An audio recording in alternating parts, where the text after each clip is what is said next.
Well, there we all were, going about our Fridays, and then for the Nets' following game versus the Wizards, Kyrie was listed as out with right calf soreness. What do you mean by that? Well, we know that Kyrie has requested a trade, and by the time this video drops, maybe we'll know if he's up and out of Brooklyn.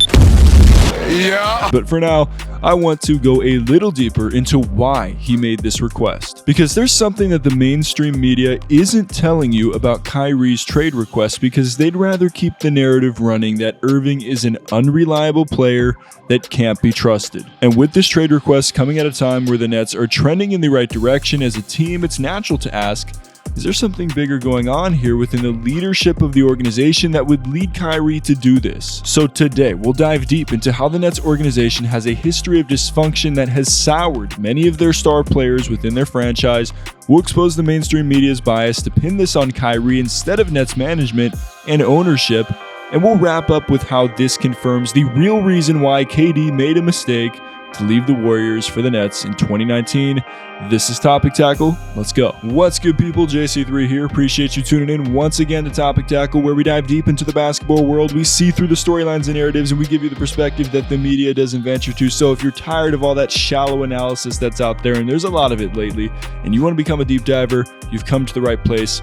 Go ahead and hit subscribe and leave a like on this video. I greatly appreciate it. Okay, so there's so much to say here, but to begin, how did we get to the point of Kyrie requesting a trade? Well, you'd have to go all the way back to the summer of 2022 when Kyrie and his camp with newly hired agent Shatilia Riley Irving, his stepmom, sought a long-term contract extension with the Nets, but no agreement was reached due to the uncertainty in the Nets front office surrounding Irving's availability after a season in which he missed the majority of his team's games due to personal beliefs against taking the VID jab. So Kyrie opted into the final year of his current contract, thus allowing him to become an unrestricted free agent at the end of the current 2022-23 season. On January 25th, reporter Chris Haynes published a story about Kyrie's ongoing quest to secure that long-term contract extension in the neighborhood of 4 years, $198.5 million. His agent Shatilia Irving responded, "I have reached out to the Nets regarding this. We have had no significant conversations to date. The desire is to make Brooklyn home with the right type of extension, which means the ball is in the Nets' court to communicate now if their desire is the same." And to be fair, this was not unreasonable at all for Irving's camp to push for this extension. After all, Kyrie has played a huge role in helping the Nets gain a top 4 seed in the East after his return from suspension earlier in the season. He was the leading vote getter among all guards in the Eastern Conference and was named an all-star starter. There truly was no better time for Kyrie's team to be seeking the extension from the Nets. Now, Nets GM Sean Marks and owner Joe Tsai could have handled this a few different ways. Number one, offer Kyrie the max extension and continue their pursuit of a championship this season with no distractions. Two, respectfully decline to offer Kyrie a max extension and seek to trade him before the deadline before he walks for nothing in upcoming free agency. Or three, offend Kyrie and his camp with stipulations in the contract that would make him want to leave no matter what and jeopardize the rest of this current season from being successful. And you know what? The Nets front office chose violence, because Haynes tweeted that Kyrie Irving's camp did not negotiate after Brooklyn Nets presented an offer that was tied to team winning a championship, league sources tell NBA TNT and Bleacher Report. Told the issue was not about money. And now it's said that he wouldn't even stay if he was offered a full max contract. Literally the worst of the three options they could have chose, and now look at what's become of it. Keep in mind, the stipulation of winning a championship was given to a guy who is a New Jersey native. He grew up rooting for the Nets, contributes tremendously to the local community financially, is playing extremely well alongside one of his best friends in Kevin Durant, and had expressed interest in being with the franchise long term. This is someone who is still interested in remaining with the franchise even after he wasn't allowed to play for half of last season due to personal beliefs, yet continued working on his craft and was ready to go when mandates were lifted and returned to drop 60 in a game near the end of last season. This is someone who is still interested in remaining with the franchise even after he endured these steps to return put in place by Joe Tsai during his suspension earlier this season, steps that other players, even players from rival teams, Jaylen Brown in particular, said were too harsh. Yes, This is that guy, and you're going to put this kind of stipulation on his contract? For real? You what? Kyrie isn't going to put up with that, and nor should he have to. I've already done multiple videos about his fallout with Nike. I'll link those in the description and pinned comment. Just put 2 and 2 together, and it'll tell you this.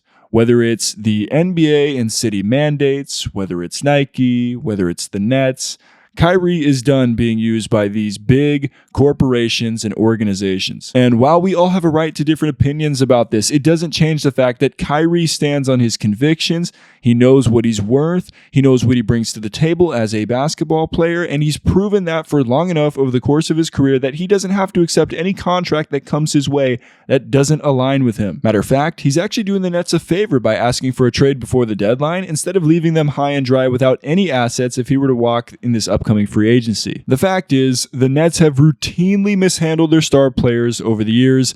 The very fact that 3 of their stars have asked for trades all within a calendar year has to say something about the front office. Because it was at this time last year that James Harden wanted out, and while I believe that definitely had something to do with Kyrie not playing and KD being out with an injury and the team losing, the team as a whole couldn't maintain a healthy, functional atmosphere, and Harden simply lost hope in the franchise's direction. KD echoed a similar sentiment this past summer when he requested a trade, and he voiced these at Media Day before the beginning of this season. Let's take a listen. Then as the season went on, I have, you seen what happened with our season. Guys in and out the lineup, injuries, just a lot of uncertainty, which built some doubt in my mind about the next 4 years of my career. I mean, I'm getting older.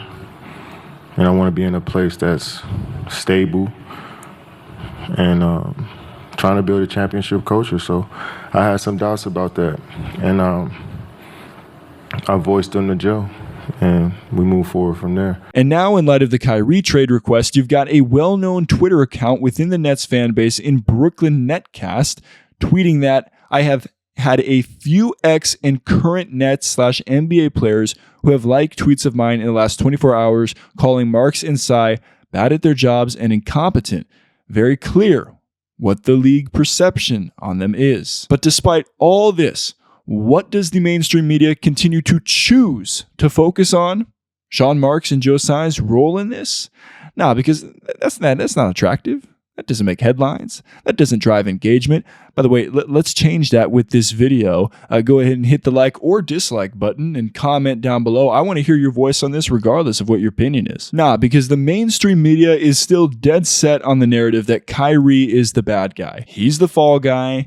He's unreliable and unpredictable. And you know what? I actually think I just realized why they keep running with this narrative. It's because they can't predict Kyrie. They can't make him fit into their box of what a star player is supposed to do. Because the front cover of the New York Post read, "Your work here is done," and listed all the things that Kyrie did or failed to do in his time with the Nets. And again, you can believe whatever you want about the movie link he tweeted out and his refusal to take the VID jab, but I ask this. Do you think Kyrie intentionally wanted to miss games because of these things? Do you think he was happy when he was unable to play earlier this season due to suspension? Do you think he was happy being unable to play due to a mandate that violated his personal beliefs last year? You think I really want to lose money? You think I really want to give up on my dream to go after a championship? You think I really just want to give up my job? You think I really just want to sit at home and not go after the things with my teammates that I've been able to grow with, to learn that it takes sacrifice in this space? Because we could be easily at home chilling with our families, but we're choosing to go out there and perform, and even in that job, like that's a dream come true. I've been working on that since I was in 4th grade. You think I want to give up my livelihood because of a mandate, because I don't have accommodations, because I'm unvaccinated? Come on. I'm not going to be used as a person in this agenda. Back to the trade request, Stephen A. Smith said it was idiotic and that he cannot be trusted, and just reminded the basketball world of that. How about former NBA player Etan Thomas's response? No, Stephen A. Smith, SMH. It's simple. If you feel you're not being paid what you're worth at your current place of employment, or you're being disrespected, it's time to move on. Just like when you voiced that ESPN wasn't compensating you properly, it's not idiotic. just business. In my entire Friday afternoon of watching ESPN's coverage of Kyrie's trade request, not once was Nets ownership mentioned. I think the mainstream media's response to this calls for that Benoit Blanc quote again from Glass Onion, "It's a dangerous thing to mistake speaking without thought for speaking the truth." Just know this. If one side and one side only of the story is constantly being pushed at you, that should raise questions. And that's why I made this video, to explore those questions, to present a different perspective, and let you decide. And finally, KD was reportedly surprised by Kyrie's trade demand, and of course that led to many bringing up the fact that once again, KD left this for Kyrie. You see, that's where StatMuse has it wrong in their caption though, because KD didn't make a mistake in leaving Golden State to play with Kyrie. KD made a mistake in leaving Golden State to play for a franchise such as the Nets. That's it. Golden State is arguably the most well-run franchise in the league. Heck, they were able to transition a top 3 player in the league onto a team that had just gone 73-9 with the unanimous MVP pretty seamlessly with no visible chemistry issues on their way to back-to-back titles. Sure, rumblings of favoritism and Steph being the golden boy to the fans were there, and while I believe it did affect KD, it certainly didn't stifle their ability to win. And certainly did none of these players ever request a trade because the front office wouldn't extend their contracts. The Warriors had and continue to have great leadership from ownership to management to coaching to the players, and that's why they've been able to sustain their success. There's just levels to this, man. And while the Nets and Warriors both have top talent on their rosters, one is playing checkers and the other is playing chess. It's really that simple. So let me know what you think in the comments down below. Who do you think is out of line here? Kyrie, the Nets front office, or both? Let me know what you think in the comments down below. We'll be back with more Topic Tackle coming soon. As always, stay solid, people.